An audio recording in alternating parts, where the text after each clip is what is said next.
Ego media कंपनीने उभारलेले banner हटवण्याचं सध्या काम सुरू झालेलं आहे। होर्डिंग दुर्घटना प्रकरणानंतर इतर बॅनर देखील हटवण्याचं हे काम सुरू झालंय। दादर परिसरात इगो मीडिया कंपनीचे 3 ते 4 होर्डिंग आहेत। मुंबई महानगरपालिकेकडून आता होर्डिंग हटवण्याचं काम सुरू झालंय आणि या सगळ्या संदर्भात अधिक माहिती देत आहेत माझे सहकारी कृष्णा सोनरवाडकर। आपल्याला कृष्णा,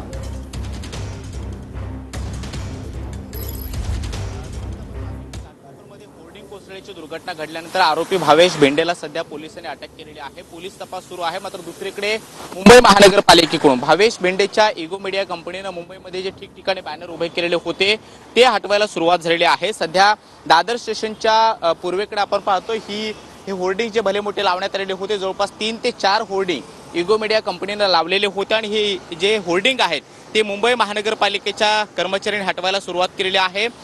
होर्डिंग्स जे हटवण्यात आलेले आहेत, मात्र लोखंडी सापळा जो आहे तो सुद्धा आता थोड्याच वेळामध्ये हटवण्यात येईल। मात्र भावेश भेंडेच्या अटकेनंतर मुंबई महानगरपालिकेने कारवाईला वेग धरलेला आहे आणि सध्या आपण पाहतो की दादर परिसरातले एकूण 4 मोठे होर्डिंग जे इगो मीडिया कंपनीने उभारलेले होते ते सुद्धा आपल्याला पाहायला मिळत आहेत। जवळपास 25 ते 30 फुटाहून अधिक उंचीचे हे होर्डिंग जे आहेत ते भावेश भेंडेच्या इगो मीडिया कंपनीने ठिकठिकाणी लावलेले होते आणि काही भागामध्ये रेल्वे पोलिसांकडून परवानगी मिळवलेली होती, तर मुंबई महानगरपालिकेच्या माध्यमातून सुद्धा काही ठिकाणी परवानग्या मिळवण्यात आलेल्या होत्या।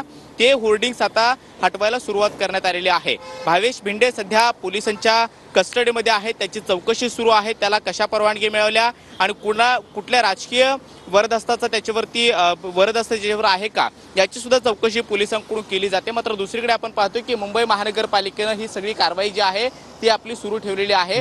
भावेश भेंडे याला पुन्हा एकदा आता दुसऱ्या रिमांडसाठी कोर्टामध्ये हजर केलं जाईल। त्यावेळी पोलीस तपासात काय काय स्पष्ट झालंय हे सुद्धा समोर येईल। मात्र भावेश भेंडेच्या इगो मीडिया कंपनीचे बॅनर सध्या हटवले जातात। धन्यवाद तुम्ही दिलेल्या या सविस्तर माहितीसाठी कृष्णा।